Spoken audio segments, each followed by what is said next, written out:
Hi friends, good morning friends.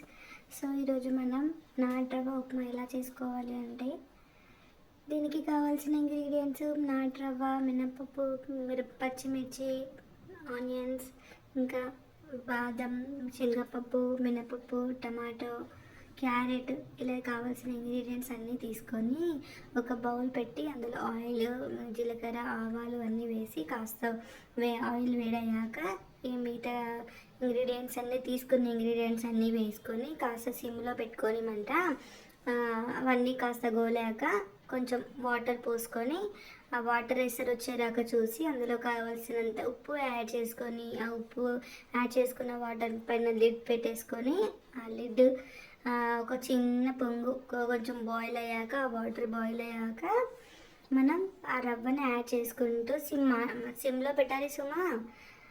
రవ్వని add చేసుకుంటూ కలుపుతూ ఉండాలండి. ఉండలు కట్టకుండా మనం గరిటెతో కలుపుతూ ఉండాలి.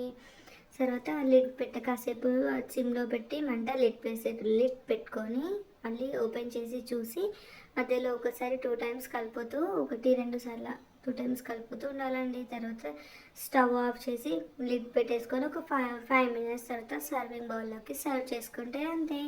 ఇది చాలా అందరూ ఇష్టపడే రెసిపీ. చిన్నపిల్లల నుంచి పెద్ద పిల్లల వరకు అందరూ చాలా ఇష్టంగా తింటారండి దీన్ని. Thank you.